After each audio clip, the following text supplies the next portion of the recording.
It's now been well known that you were the first administration official to tell Robert Novak, the syndicated columnist, about Valerie Plame Wilson's identity as a CIA operative, and that started. In effect, you wrote a column after that, a whole chain of events. We all know what happened as a result. I spoke with Valerie Plame Wilson the other day in the Situation Room, and I want you to listen to what she said. I can hear it. You'll hear it. I want you to listen to what she said.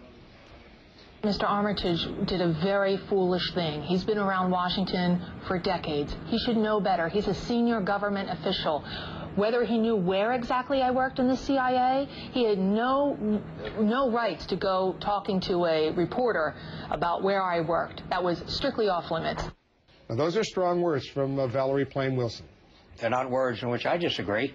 I think it was extraordinarily foolish of me. There was no ill intent on my part, and never seen ever in 43 years of having a security clearance a covered operative's name in a memo. The only reason I knew a Mrs. Wilson, not Mrs. Plame, worked at the agency was because I saw it in a memo. But I don't disagree with the words. Normally in memos they don't name covert operatives. I've never seen one named. And so you assumed she was, what, just an analyst over at the CIA? Not only assumed it, that's what the message said.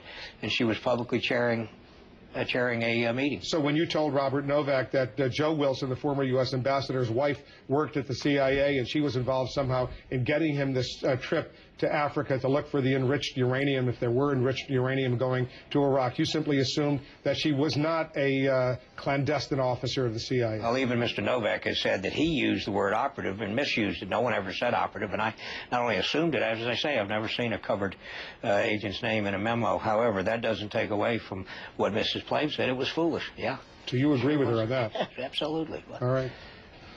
Richard Armitage, thanks very much.